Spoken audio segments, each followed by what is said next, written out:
Hello, everyone. I'm a little early because I am new to YouTube going live. So I'm hoping that people will join me here in a minute. I know that not too many of you will be here today, but if you are here, you will get your questions answered, and that will be amazing. It's a new platform for me, so I'm trying to see. Yep, I guess I can see everything I need to see. So exciting to be on YouTube today. It's Thursday. I'm feeling kind of sleepy. Tomorrow's Friday, and then we have this nice holiday coming up. So that is amazing. I don't want to sit here and just chat, but I am waiting until the official start time, which is soon. I did a survey on Instagram. And I'm not going live on Instagram because it broke. And anytime I go live, nobody can hear me. And then yesterday somebody said, but we can hear you typing when I was typing in the chat. That makes no sense to me. What does that mean? How come you can't hear me? Everybody else can hear me on Instagram. Any other thing I'm doing on Instagram, the audio works just fine, but not when I'm trying to go live. So to me, that was a message to get over here to YouTube. I wanted to make some longer videos anyway, wanted to talk to some other people. So this is kind of the launch of that. I'm going to jump into what you all wanted to talk about. I'm hoping that you will come over and see this after the fact. The biggest response that I got from the Instagram poll, which was, what do you want me to talk about next on the YouTube video, was, what about pumping overnight? And this is top 5 questions that I get. So I want to review some basics for you so you understand why you probably don't need to pump overnight, or if you do pump overnight, what does that look like and what does that mean for you? So let's start out talking about a baby, because when you're pumping, you are imitating a baby. You have to remember that. We lose track of that so quickly, and I think that messes us up sometimes. Babies are born going to the breast when they need to, taking what they need to, and they also sleep when they need to. We often mess with this, and I'm not a huge fan of that. It's like feed the baby every 2 hours or every 3 hours, and we're putting them onto this schedule. Of course, my dog has the loudest bone in the history of dog bones. Come over here. Get over here with that. Of course. I'm sorry. You can't have that right now. Give me that. You can have it later. Give me the dog bone. Okay. Okay. So babies at night.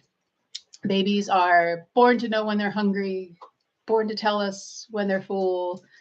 They sleep when they need to sleep. They wake up when they need to wake up. This is a full-term baby with no medical conditions. So born at 39 weeks or later, there's no medical conditions. That's what we're talking about here.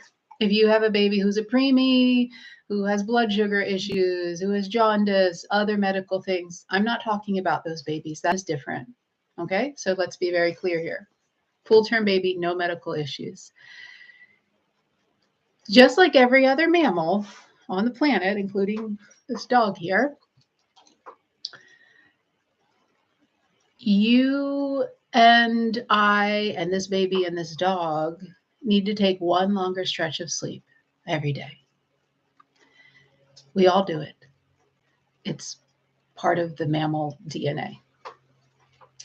But like I said, we're waking these babies up out of this like fear that they're not going to eat enough. Where does that fear come from?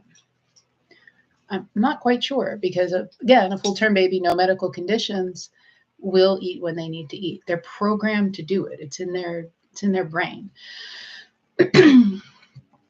And so if we left this baby alone, if we left the mom and the baby out in the forest and nobody was there and there were no alarm clocks, this baby would be sleeping one longer stretch of sleep every day.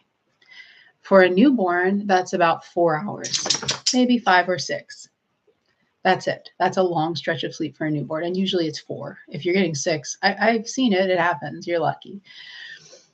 It's usually happening in the middle of the day for a couple of weeks, but eventually they do flip their days and nights and it flips over to the nighttime. That's if we leave them alone, if we are not waking them up every 3 hours, because when we're doing that, we start this domino pattern where they start being more wakeful for waking them up every 3 hours at night. I don't know what that's doing. I don't know that we have any studies on that. But when I see parents who are leaving the baby alone at night, they don't seem to have that problem as often. So let's pretend this baby is taking that longer stretch of sleep at night, or just any time during the day, but we're talking about night in this video, but they're taking this longer stretch of sleep anytime during the day. And we're not looking at an alarm clock or a spreadsheet or an app to tell us when to feed the baby. We're looking at the baby. And the baby's like, thanks, I'm going to take my longer stretch of sleep in my 24-hour cycle. I'm going to sleep for 5 hours today. We wouldn't be breastfeeding during that time. You know what I would do? I would say, that sounds like a great idea, baby. I'm going to take a nap with you because I'm freaking tired. I'm going to sleep too. And I don't breastfeed during that time. And then I'm following this baby's pattern, feeding on demand for the rest of the time, so that she's programmed to eat at least 8 times every 24 hours. Usually it's more than that.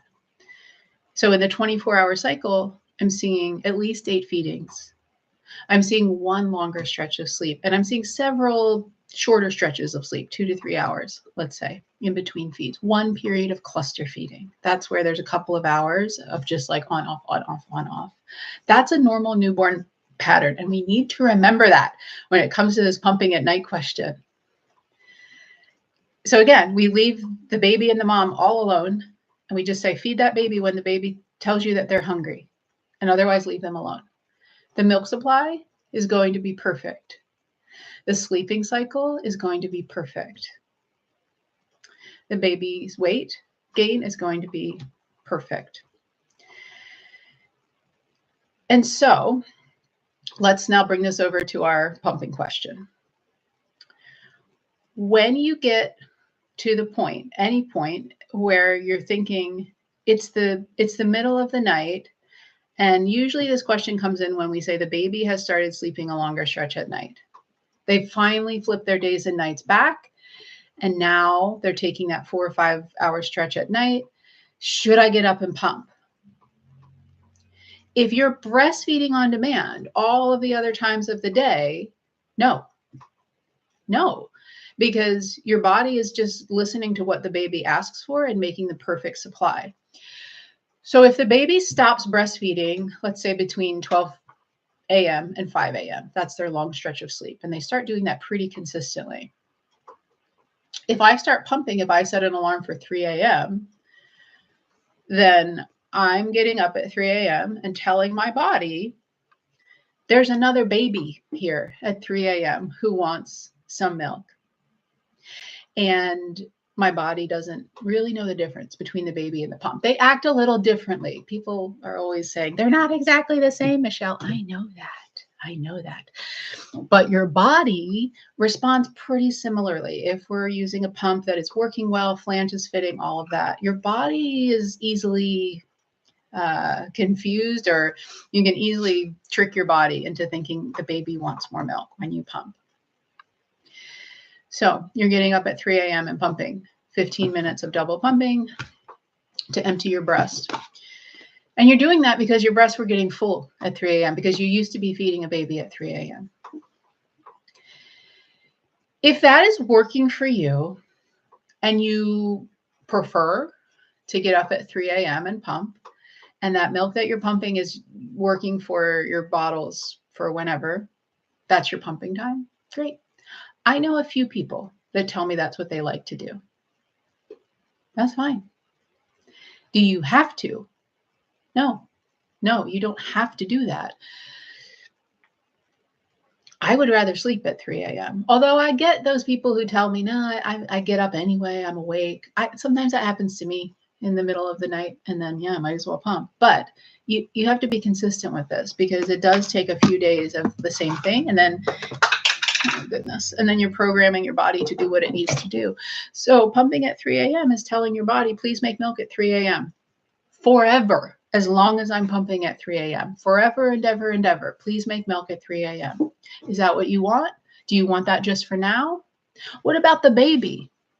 If this baby needed that 3 a.m. milk that they stopped drinking because they're taking that longer stretch of sleep, if she needs it, she'll start making up for it during her waking hours. So again, you're just following the baby's pattern. You're following their lead. This is the genius of feeding on demand. People think, oh gosh, that's such a slog. And I'm like, well, kind of. I mean, having a baby is kind of a slog. It's just a lot. But when you feed on demand and the pattern starts to fall into place, it can become pretty amazing because things can get predictable and your milk supply is pretty good and the baby is awake for feedings and sleeping those longer stretches at night. So I'm a big proponent of feeding on demand and trusting that if that baby even needed that 3 a.m. milk, and that's going to vary based on the baby.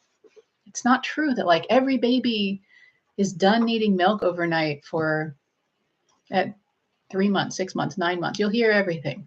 But that's just, it's not true for every single baby. Some babies need that 3 a.m. milk for a long time. If you have like a little peanut who's kind of on a lower end of the growth chart and, you know, they're just kind of hanging in there, they need that 3 a.m. feeding. If you have a baby who's kind of jumped up a bit, they don't really need that 3 a.m. feeding anymore. You have some room to work with. So every baby is different here. You really have to look at your baby and what's going on with them.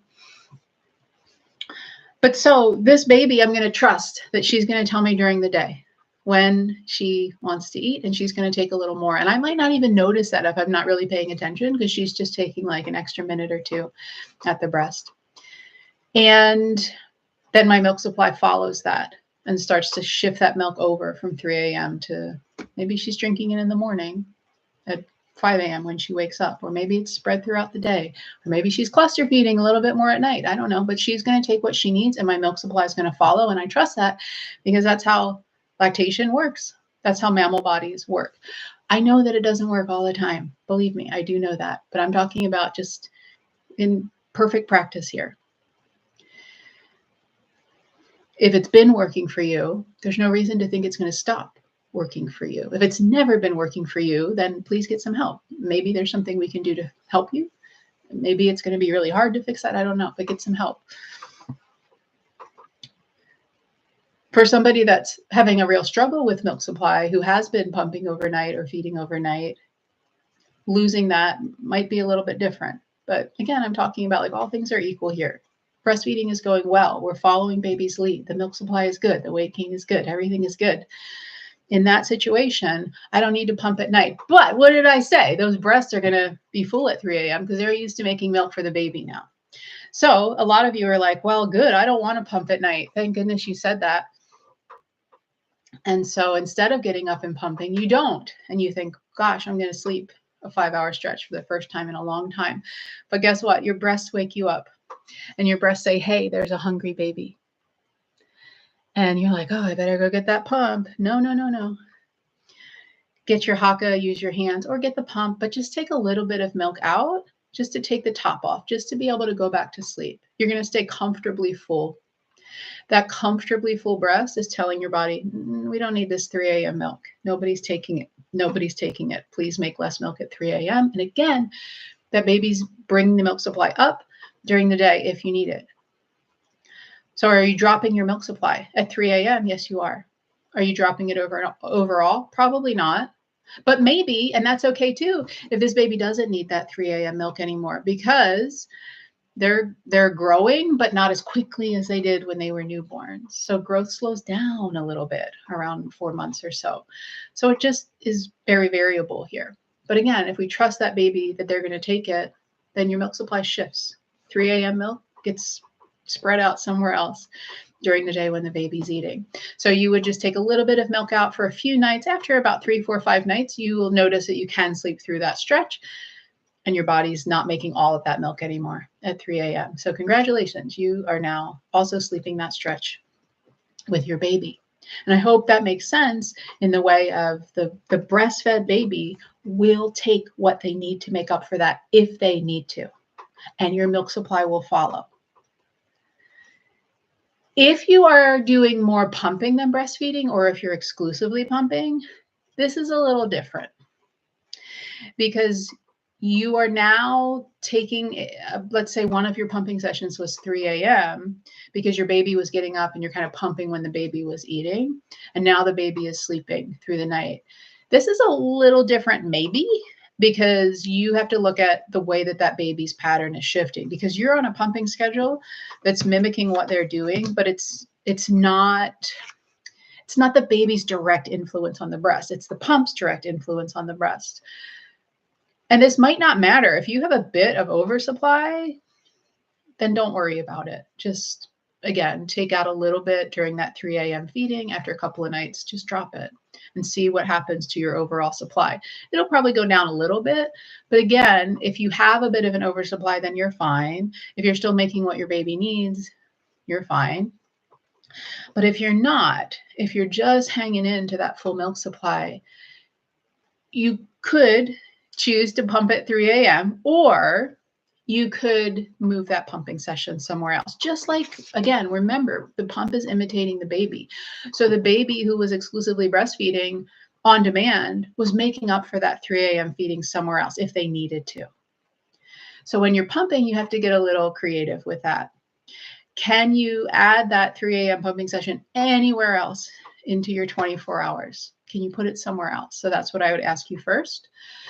Can you add a few minutes onto your pumping sessions? And could that make up the difference? You might have to experiment a little bit, but I'm here to say you don't have to pump at 3 a.m.